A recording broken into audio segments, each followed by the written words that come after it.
What's up, guys? We are back with another G.I. Joe Classified Series review, following up the bat that I got a hold of just at the end of the year 2021. The beginning of 2022 has brought me the first of, I don't know, however many is going to be, Alley Viper. So, of course, the other army builder that's in that same wave. So, I finally got my hands on two at this point, and we're gonna get some more. But I'm pretty excited about this guy. You know, I like the regular Viper. I like all the army builders in this line so far. So what's not to like about this one? And he's orange. So here we go. So of course he comes in the same, you know, classified style packaging that we're used to, figured there in the window. We've got some Tom Whalen artwork in the corner this time around that wraps around to the side, and then the back of the box gives us that same big spread of artwork that showcases all the figures in the line up until now. So let's do it. Let's pull them out and take a look. And here we go, out of the package, our classified Alley Viper, the second half of a very army builder heavy wave. And I'm really happy that we're finally getting this guy. Well, finally, it hasn't really been that long, but I'm glad we're getting him sooner rather than later, because this is just one of those very different kind of G.I. Joe figures for me, because he is so unique in his color scheme, and it's going to stand out, especially amongst what we have now. I know there's plenty of Joe characters and figures that could be made into the classified line that have crazy color schemes, but we don't have anything like this right now, and it's nice to be able to get it because, I mean, this guy's absolutely just going to pop on your shelf.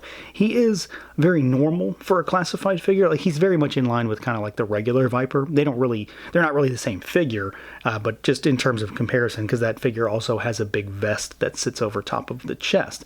So he's very much in line with that kind of stuff. He's not pinless like the bat is, but he is very, very much a normal figure for this line, but that's a good thing. It's not necessarily a bad thing, because this line is pretty much setting a benchmark for a lot of the articulation that I want to see with Hasbro stuff in general. So let's see what he can do. We've got a head that can look like all the way up. If this guy could fly, he would be able to get into flight pose perfectly. You've got a head that can look down, got really good tilt on it, and then there's rotation. The neck moves with it also, so that helps a lot of this. The arms go out at the shoulders, about that far.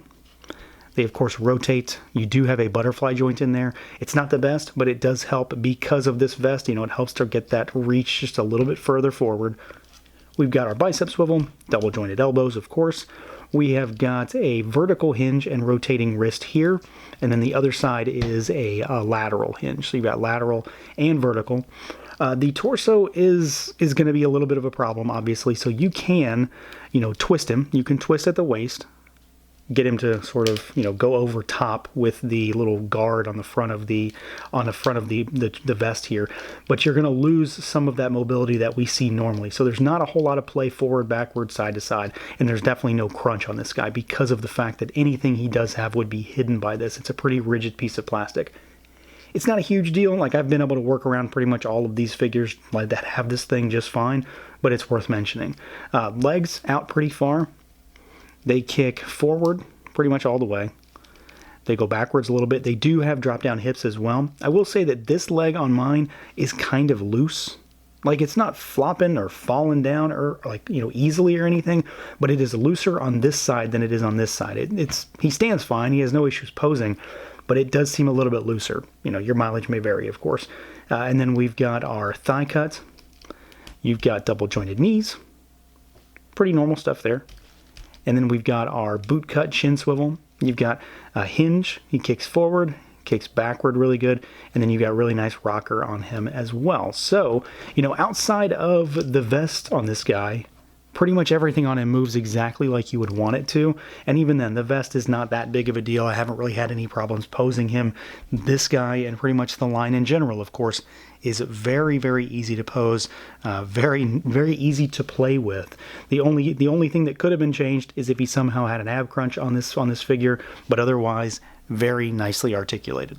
You know, that said, of course, a big selling point for me with this particular figure is the look. And it's not just because it's an orange figure. I don't love orange that much. It's just that he is so different.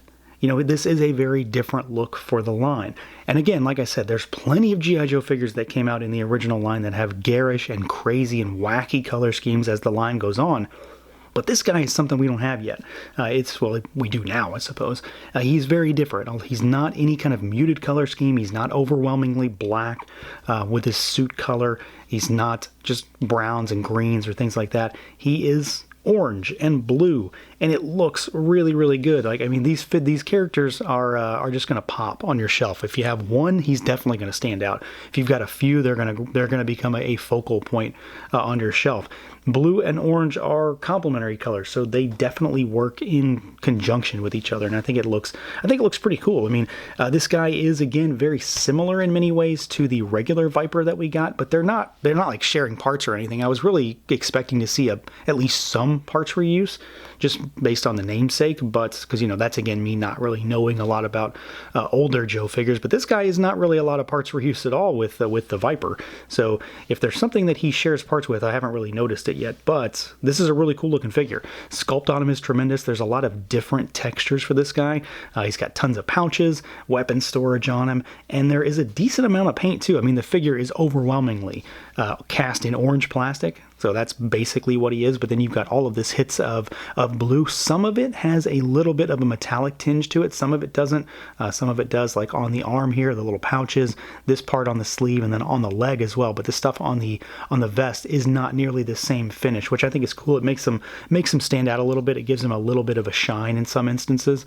You've got these pouches here on the legs, you've got a holster for a gun here on this leg, you've got two sheaths, one on the arm, one on the chest for knives, so he's got a decent amount of weapon storage right on him right out of the gate, which of course I always like. And then there is little bits of black to just break him up a bit, like some straps here on the midriff section. You've of course got the black boots with these brown shin guards, which these might be the one thing that throws me off with this figure, because they like point inward. They point into like the crotch area if they're pointing at a direction.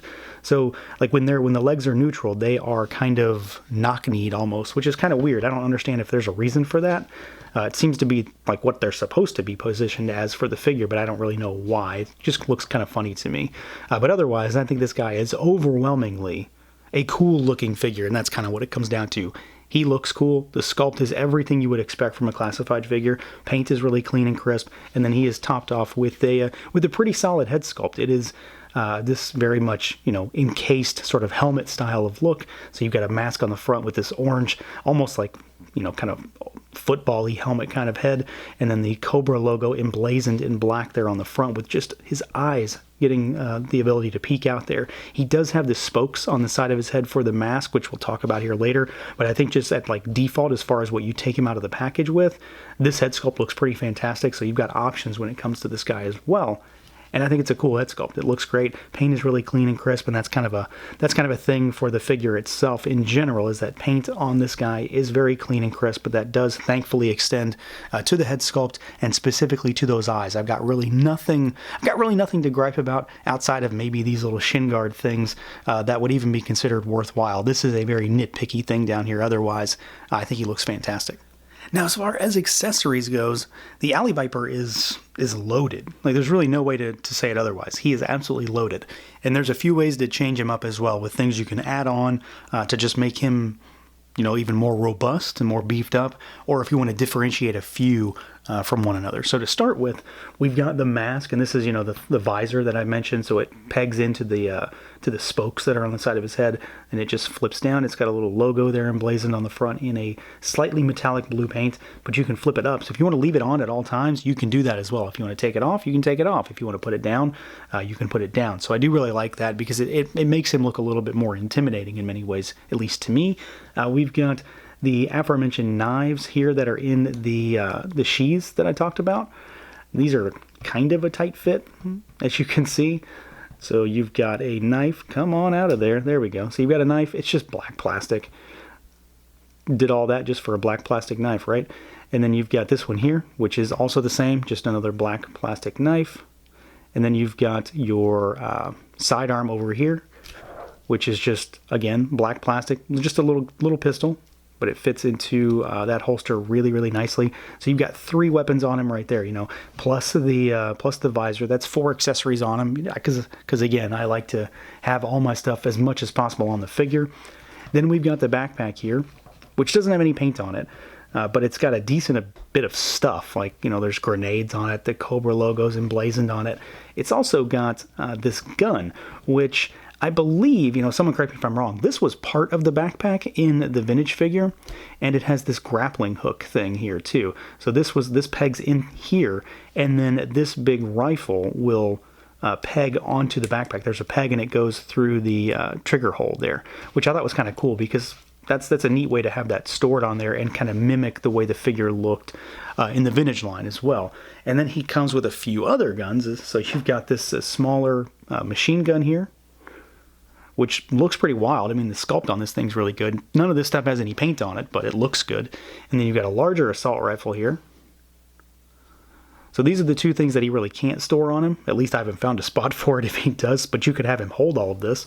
And then lastly, my favorite accessory that he comes with is this monster shield, which still mimics the color scheme. So orange with the blue accents, the Cobra logo on the front.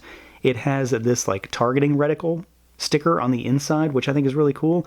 And then you've got the grip here, so you can put the arm through it and have him hold the other side, but it spins.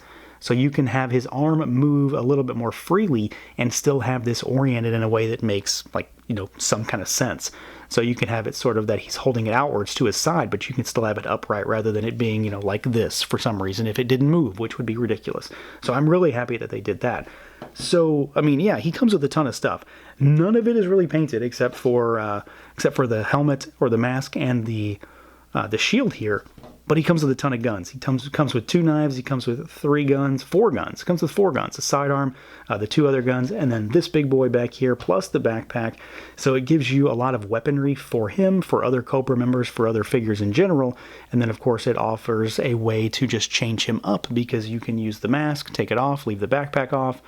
Don't use the shield, whatever you want to do. There's a lot of ways to make this guy a little bit more unique amongst maybe an army of alley vipers.